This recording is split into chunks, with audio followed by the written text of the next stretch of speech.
সোমবার সাত সকালে শিয়ালদা স্টেশনে বিপুল পরিমাণ বেআইনি আগ্নেয়াস্ত্রসহ এসটিএফের জালে ধরা পড়ল মালদার এক বাসিন্দা। আর এই ঘটনাকে ঘিরেই এদিন জোর চাঞ্চল্য ছড়ালো মালদার কালিয়াচক থানা এলাকায়। জানা গেছে, শিয়ালদা স্টেশনে একাধিক বেআইনি আগ্নেয়াস্ত্রসহ এসটিএফের হাতে ধৃত মালদার বাসিন্দার নাম হাসান শেখ, বয়স 42 বছর, বাড়ি কালিয়াচক থানার মজমপুর গ্রাম পঞ্চায়েতের কিসমতপুর এলাকায়। এদিন সে শিয়ালদা স্টেশনে বেআইনি আগ্নেয়াস্ত্র পাচারের সময় এসটিএফের হাতে ধরা পড়ে। আর ধরা পড়ার পর সংবাদ মাধ্যমের প্রতিনিধিরা তার সম্পর্কে খোঁজখবর করতে পৌঁছে যান কালিয়াচকের মজমপুরের কিসমতপুর এলাকায় তার গ্রামে গিয়ে দেখা যায় হাসান শেখের এক চিলতে বাড়ি রয়েছে সরকারি খাস জমিতে। বাড়ির দেওয়াল ইটের তৈরি হলে উপরে টালির চালা। গ্রামবাসীদের মুখ থেকে জানা যায়, ধৃত হাসান শেখ পেশায় ফেরিওয়ালা। মাঝে মধ্যে জিনিসপত্র ফেরি করতে বিহার, নেপাল ও শিলিগুড়িতে যেত। বিহারের মধুবনীতে তার অবাধ যাতায়াত ছিল। তবে এলাকাবাসী তাকে ভালো মানুষ হিসাবেই চেনেন।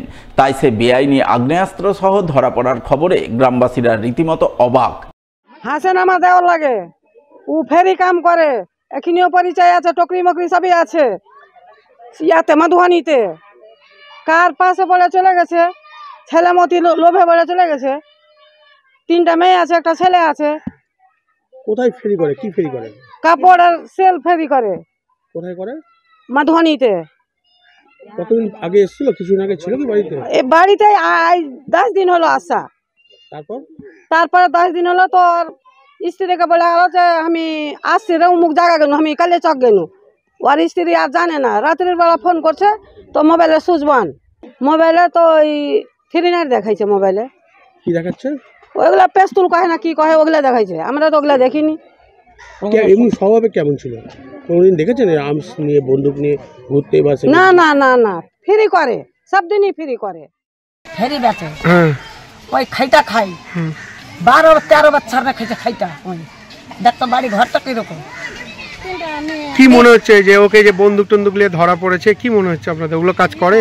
না না না না, ওগুলা কাজ করে না। ধন ফেরি বেচে, মানে আরেক মাল গ্রামে গ্রামে গ্রামে গ্রামে মধুবনী যায়, কলকাতা যায়, কোনটা যায়, বাবা বারা বেটা চাংড়া বেচতে যায়, কিন্তু ইয়াতে নেই। তার বিয়ে হয়েছে? হ্যাঁ, 3টা মেয়ে আছে। ছেলে ছেলে নেই? ছেলে একটা আছে। দেখেন, এই ব্যাপারটা নিয়ে আমরা দেখেছি, আমার বাড়ির পাশেই বাড়ি, যেহেতু আমি এলাকার মেম্বার, একজন গ্রাম পঞ্চায়েত মেম্বার, তো আমরা দেখেছি যে এই কিন্তু ফেরি কাজ করে। আর বলতেই পারছি না ব্যাপারটা, আজকে শুনলাম যে এই ব্যাপার যে হয়েছে, কিন্তু আমরা এই ব্যাপারে জানি যে আমরা যে ফেরি করে, বিহারে ফেরি করে। কি ফেরি করে উনি? এই যে আপনার হরেক মাল, তারপরে সব রকম জিনিস, প্লাস্টিকের খেলনা, কাপড়, হ্যাঁ এগুলো সব বিক্রি করে, এটা শুনেছি। কিন্তু এগুলো এই কাজ কি করতে, কি মনে হচ্ছে? না না, আমরা কিন্তু দেখিনি। আর সেরকম বাড়ি ঘর অবস্থায় ঠিক নাই, কিন্তু ব্যক্তিগতভাবে আমরা দেখিনি কোনোদিনও যে এই জিনিসটা, এই ব্যবসা করে, ফেরি করে। এটা কিন্তু প্রত্যেক মানুষই বলবে আপনাদের। কি মনে হচ্ছে? আমরা ভাবতে পারছি না। দেখেন, ওটা ওর ব্যক্তিগত ব্যাপার, কিছু বলতে পারছি না, কিন্তু আমরা যেটা জানি যে এইগুলো যুক্ত ছিল না। শিয়ালদায় বিপুল পরিমাণ বেআইনি আগ্নেয়াস্ত্র সহ এসটিএফের হাতে ধৃত মালদার বাসিন্দা হাসান শেখ ধরা পড়ার খবরে এদিন কালিয়াচকের মজমপুরের কিসমতপুর এলাকায় জোর চাঞ্চল্য তৈরি হয়। কৌতূহলী মানুষজন তার বাড়ির আশপাশে ভিড় জমান। ধৃত হাসান শেখের স্ত্রী মারুফা বিবি দাবি করেন, তার স্বামী বিহার সহ বিভিন্ন জায়গায় হরেক মাল ফেরি করে বেড়ান। স্বামীর রোজগারেই তিনি 3 নাবালক মেয়ে এবং 1 নাবালক ছেলেকে নিয়ে কোনো রকমের সংসার চালান। তার স্বামী খারাপ কাজের সঙ্গে যুক্ত নন। কিভাবে কি হলো কিছুই বুঝতে পারছেন না। মনে হচ্ছে কেউ তাকে ফাঁসিয়ে দিয়েছে। আপনার স্বামী কলকাতাতে আগ্নেয়াস্ত্র নিয়ে, বন্দুক নিয়ে ধরা পড়েছে, আপনি জানেন? না, আমি জানি না। আমাকে বলে জানি ওই গেছে তো, ওই মধুবনী যাওয়ার নাম করে ওই গেছে। কবে গিয়েছে? 3 দিন হয়ে যাও, 3 দিন 4 দিন হয়ে যাও। আমি জানি না। ওই ফেরির কাজ করে, কাপড় বিক্রি করে, নাইটি বিক্রি করে। কোথায়, কোন কোন জায়গায় যায়? মধুবনী। মধুবনী বলতে কোথায়? মধুবনী বিহার দেখাবো। কোন কোন জায়গা ফেরি করে ওটা তার বলতে পারবো না, কি কোন গ্রামে যাচ্ছে না যাচ্ছে।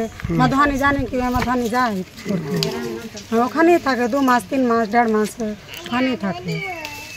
কাজ গেলাম। আপনার কবে এসেছিল মালদাতে এখানে বাড়ি? বাড়ি হলো 8-10 দিন আসা, ফের গেছে তো আমাকে বলে গেছে কি আমি মধুবনী গেছি ফেরি করবো। আমাকে বলে জানি এগুলা কাজ করে না, এগুলা কাজে ফাঁসি আছে, যে কি করেছে সেটা আমি বলতে পারছি না। এর আগে কোনোদিন এই কোনো কাজে ধরা পড়েছে? না না, ধরা পড়েনি। হরেক মাল বিক্রি করে, এগুলা কাজ করে না, কোনো ই করে না। হরেক মাল বিক্রি করে 12 মাসই বাইরে খাটা না, ওই ঘরে খাওয়ানো বিক্রি করে। কি মনে হচ্ছে? ওটাই তো আমি জানতে চাই, আমি 4টা বাচ্চা নিয়ে কীভাবে চলবো, কীভাবে কী করবো।